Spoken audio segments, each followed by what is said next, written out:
everyone. Welcome. Wasn't that a fantastic keynote by Jack? Okay, this is actually my first time at ClioCon in person, and let me just say, you don't get the same energy when you're watching it through a screen virtually. Hi, this is my fourth Clio conference. I came 4 years ago in San Diego, and I absolutely joined the Clio cult, and I'm really excited to be here today as a speaker. I use Clio Grow partly because of Jack's belief that access to legal services and legal representation is a value and a social justice issue, so I'm really proud to be a Clio member. User. So let's start off with a round of introductions. My name is Patricia DeFonte. I'm an estate planning attorney in California, and my law firm is DeFonte Law, where my team and I practice estate planning with heart. We believe that estate planning is a social justice issue. It's for everyone, and it's about you, your stuff, and your kids. And hi everyone, my name is Millie. I'm a marketing automation manager at Clio, and if you've received an email from Clio before, I'm likely one of the many people behind it. So I want to highlight something that Jack said during the keynote this morning, and I wrote it down. He said that it's critical for law firms to be anti-fragile, and there are 3 key areas to focus on: connection, creativity, and technology. Millie and I didn't expect him to say that, and we didn't know that that was what we were going to be talking about today, but the presentation that we provided really does talk about connection, creativity, and technology. So today we'll be going over who your ideal audience is, what content you should be sending your audience, what is the optimal delivery time for your emails, and we'll end off with some tools and resources that you can use to optimize your email channel. Okay, so when it comes to email marketing, having the right audience can really make or break the success of your campaign. You can have the most cleverly written emails, but if you're sending it to the wrong audience, you're likely not going to see the success that you were hoping for. There are a few different ways for you to break up your audience, and it really just depends on the data that you have at your disposal. So some people like to use personas, and these are profiles that represent groups of similar people. So for example, law firms can look at whether or not they've interacted with folks in the past. So it could be your current clients, your past clients, etc. Some businesses like to look at behavioral traits based off of one's actions. So you can use inferred data from your marketing website or other marketing tools to develop groups such as website visitors, content downloaders, or reviewers. And lastly, you can look at more traditional variables such as demographic traits. So think of geography such as city or region, or age, job title, education. So for law firms in particular, we recommend that you look at these 3 groupings. The first one is potential clients. These are folks that have expressed some sort of interest in working with you and you haven't done business with them yet. The next group are your current clients. This group is especially important because you've already done the heavy lifting with them, and at this point, it's just about maintaining that relationship. Studies show that a 5% increase in customer retention can actually result in a 25 to 90% increase in profitability, either through repeat business or through referrals. And lastly, you can look at influencers or gatekeepers. So these are folks that you wouldn't usually do business with, but they can support your firm in some capacity. So think of community organizations or even lawyers in other practice areas that can send referrals your way. Next, we'll look at what you should say and how you should say it. So before we figure out what we should say, we have to take a step back and we have to ask, why? What is the point of sending this email? We send emails to drive new revenue. We send emails to drive repeat revenue, and we send emails to increase firm awareness so that more people know about us, more people will send referrals, which drives new revenue. So with these goals and these audiences in mind, we'll give you some content ideas of what you can send, and we'll give you some real-life examples of what this looks like. So when you're looking to drive new revenue, there are 3 things that you can send potential clients. You can send them helpful industry news, some guides, some webinars, something you've written, a panel that you've been a part of, and you can send them check-ins. What's really important is to be substantive when you do all of these things. And you might think, why does sending relevant industry news, why would that matter to a potential client? You have to use every opportunity that you possibly can to demonstrate your subject matter expertise. That not only can you help them, but you are the one to help them because you know exactly what their pain point is and you know how to solve it. So here's an example of how we do a follow-up with a potential client, and maybe they've come to us through a workshop or a lead online, even a referral partner. This is one of the emails that we send. Now, at the beginning, I said estate planning, my firm, what about me? What about my staff? What about my kids? So this is one of the first emails that we send out, and it's with a copy of the American Bar Association's workbook for advanced healthcare directives. So we send substantive information that lets them know, if you don't get this done, your family's gonna be in chaos. Here's a workbook to get you thinking about it, and we're here when you're ready to get started. And you can see we have further follow-ups. Estate planning decisions come from the heart, avoid probate, my stuff, final contact. The final contact is really important. I learned this from a good friend in sales. It's called the reverse close. We have been in touch with you for a year. We've been reaching out to you. We haven't heard from you. So congratulations, we're so glad that you got your estate plan done. This is fantastic for you. Oh, but if you didn't, call me and we can get you started. And we have a tremendous success with that because people do generally at some point, something will happen in their life that will make them think, I need to get this done. And then of course it gets backburnered because they feel like even just having that first touch with a lawyer is a step in the right direction. But of course you don't have a plan until you sign your documents. And so that final reverse close has been really successful for my firm. When you're looking to drive repeat revenue, what you're looking at is your current clients, or if you have disengagement letters, like a lot of lawyers do with your former clients. We do this with check-ins, important reminders, and then also holiday wishes. So examples of check-ins are, I think we can go to the next slide. So at our third meeting with clients, we're teaching them how to transfer assets to their trust. All we're doing is familiarizing them with their funding packet and generally with the process. We tell them they don't have to remember anything in that meeting. We just don't want them to receive their packet in the mail and think, oh, this is too much, I can't look at it, and be afraid of it. Then we send a series of emails. And all of this is done in an email campaign in Clio Grow. This is a lawyer pressing a button. It takes 2 seconds. We're reminding people what to do with their estate plan, dealing with various assets, and then we check in, year 1, year 2, and year 3. And year 3 it also triggers call the client because we want them to come in and meet with us again. We also stay in touch with clients by doing newsletters. And so one of the things that clients do all the time is they go out and they buy real estate. And even though we tell them, please, if you're thinking about buying real estate, call us because it's really tricky in California, they will forget. And so part of our newsletter campaign is periodically we do send out information about purchasing real estate with horror stories so that they won't accidentally, because they forgot to call us, make a mistake on the title of their deed.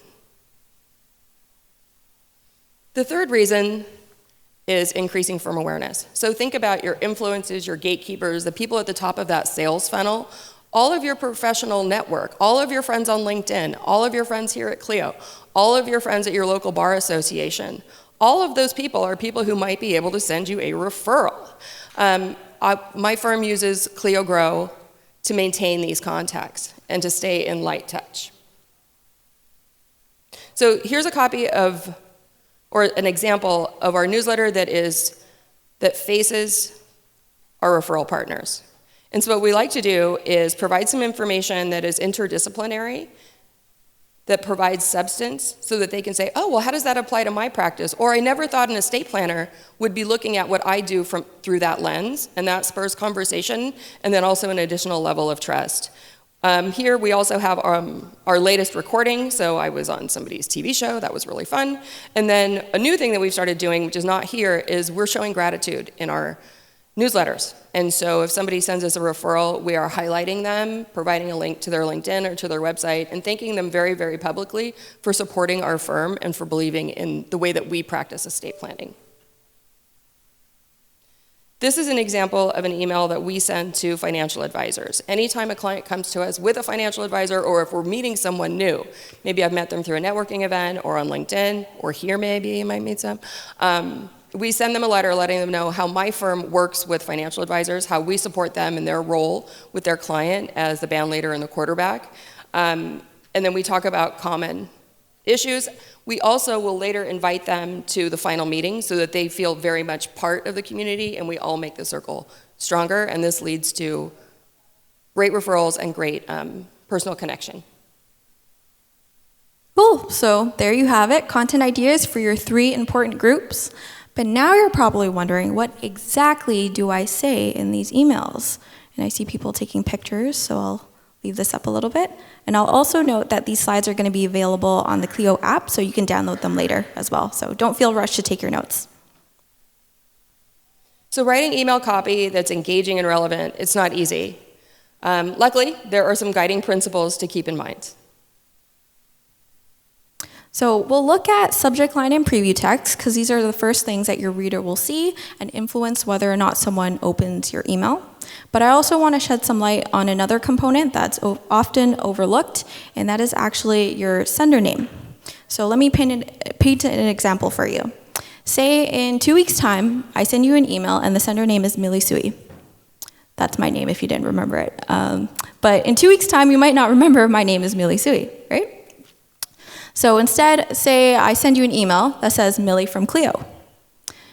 You might remember, hey, I went to ClioCon 2 weeks ago, and that might jog your memory, and then you might remember that you attended this session and prompt you to open the email. So when you're thinking of your sender name, definitely consider putting in elements of trust and brand recognition. You can start simply by just using your company name, or you can just pull from the example that I just showed and use a combination of first name and company name if you're looking for something a little bit more personable. Okay, so back to subject line and preview text. These should be sharp, concise, and enticing. So remember, when it comes to these components, you only have so much real estate. You don't want to keep your important bits and pieces at the end because it's likely going to get cut off depending on your reader's device size. So rule of thumb is to keep it under 60 characters each. You can look at taking it one step further and doing some A/B testing. So if you're using a marketing email tool, it usually comes with this capability, and it's a great way for you to identify what works in terms of language and style and what really resonates with your audience. Lastly, preview text. Think of this as a movie trailer for your email. It can contain a little bit of the email just to entice people to open it and just give a little sneak peek of what's to come. Okay, next we'll look at the body of the email and more specifically the call to action, which is also known as a CTA. And the CTA is the one action you want your readers to take after reading your email. So this should also be short and sweet because you want it to be super clear what you want your reader to do. Generally, we recommend to keep one CTA per email. You can have some softer CTAs that kind of lead up to your main goal. However, you don't want to add too many calls to actions as this might confuse your reader and deter them from your original goal. And try to use deadline-driven words when you're writing your copy for the CTA. So like sign up today, reserve your spot now, things like that. This will create a sense of urgency and get your reader to take action sooner rather than later. Now, for those that don't consider themselves to be a creative writer, we understand, and fortunately, there's options out there for you. So the first option is to simply outsource this area of your business. However, if you're looking to level up those creative writing skills, you can use some tools that can be found online. So one popular one that you probably already use, Grammarly. Another one is a Hemingway app, which is great for content writing. And lastly, subjectline.com. It's a really cool tool and it's free where you can submit your subject lines, it'll evaluate it and give you some feedback on how you can improve your open rates. Now, Millie, what you might not know is that all lawyers think that they're great writers. And we are. We are incredible technical writers. We are persuasive writers.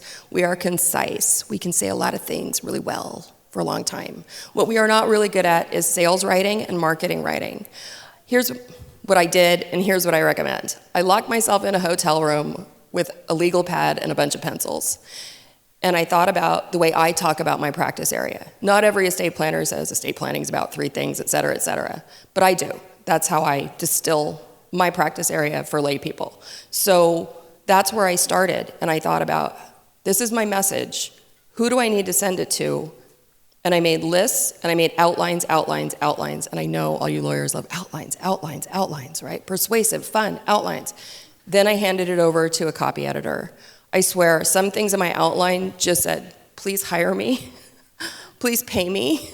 But my copy editor at the time, she just did an incredible job with all of this. And then when I found Clio Grow, my operations director, who's sitting here in the first row, took all of that, plugged it into Clio Grow, and made it seamless. So now we press one button, and all of this wonderful copy goes out in all of the email campaigns, getting my messaging to people in a way that makes sense for them and that really makes my firm successful. I have a lot of people that I want to take care of. So next we'll look into when you should send your emails, and there are a few different tactics that you can use. So when you're starting out in email marketing, you're likely going to start off with an email blast, and this is just a one-time send. So this is great for things such as announcements. As your email marketing channel grows, you're going to look at more automated tactics such as drip and nurture campaigns. So a drip campaign is a series of scheduled emails that will go out despite engagement within emails. So for example, I have 4 emails. I'm going to send one every Wednesday for the next 4 weeks. This is a great way for you to save time and also keep your firm top of mind for those that aren't quite ready to work with you yet. For nurture campaigns, these are a series of triggered emails that are based off of one's actions. So choose your own adventure, if you will, based off of whether or not someone opens or clicks an email. So an example of this is, say you are sent an email that says, download this guide, and the follow-up email will vary depending on whether or not you downloaded the guide. So if you did open it, you might get an email that says, hey, what did you think of this guide? Let me know. Or if you didn't open it, or if you didn't download it, I should say, you might get a follow-up email that says, hey, I just want to make sure you didn't miss this. It's going to be super useful to you. Here's another link to it. So this is definitely a more personalized approach, and this would be great for those that have showed high interest in working with you, as it'll help get them over the finish line. There are different timing factors that might impact the engagement that your email receives. You really want to think about when that email is going to hit the person's inbox. A lot of us work with virtual teams who are all over the world. If the person on your virtual team is scheduling all your emails to go out at 3 a.m., because that's a good time for them, then all your emails are going to hit that inbox at 3 a.m. So you really have to be very cognizant. And it has been an issue. You also want to think about, do you want to send emails on a Sunday? People think about estate planning as death and taxes. We don't send emails during Sunday brunch because it makes people unhappy. Time of day might also impact. Millie tells me that Clio Grow really likes Tuesdays and Thursdays for the best open rate. Okay. So next we'll look at some tools, and Clio is able to integrate with many different tools, but we're going to highlight 2 in particular that pertain to email marketing. So the first one is actually HubSpot, and this integrates with Clio Manage. There's a 2-way sync between the two, so your data is able to sync in real time. And the great thing is there is a free version of HubSpot, so you're actually able to try it risk-free. So full disclosure, my team has not been using this automation. I thought we were. We are big fans of Clio Grow, and it integrates with MailChimp. And we also use MailChimp. So when we get back to San Francisco, we're going to make that baby and make sure that we can narrow our audiences even further and send even more specific messaging by using this integration. So if you'd like to learn more about Clio Manage, Grow, and the integrations we just talked about, you can visit the Level Up with Clio booth. And Patricia, I believe you and your team will be there for the next half hour after this presentation? We will be there. Okay, cool. So please swing by, and I would love to have a chat with you. Just to recap, your audience. Think about who it is that you are sending this email to, and then the content. How does the content of your email spur them to act? Reach out to learn more about your practice. Book a meeting with you. Hire you as their attorney. Timing. How often are you sending these messages out? If you're practicing criminal defense or personal injury, 4 emails a year isn't going to do it. Maybe it's 4 emails in a week. And then the tools. There are Clio integrations. There are other resources that Millie went over and that are in the slides. We actually have even more resources on the coming slides. So Clio has prepared many different articles and webinars about email marketing for law firms specifically. So there's some links here, so be sure to download this deck from the ClioCon app. And then here are the tools that we mentioned earlier today. There's also some additional tools I want to highlight. So there's a link to an A/B testing kit, and there's also a link to a community called Really Good Emails. And people or companies, they post their emails online to this forum, and you're actually able to see what others in your industry are doing and get some inspiration from that.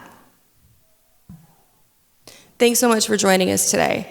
We really did talk about connection, creativity, and technology. Thank you so much for being here. And I just want to say, this is Millie's first time up on a stage. Can we just, she killed it, right? Thank you. Thank you, everyone. Thank you, Patricia, for being so great to work with. Patricia and team, I should say. And for my content team as well. And thank you, everyone, for joining us. It's been so fun, and we hope that you enjoy the rest of the conference.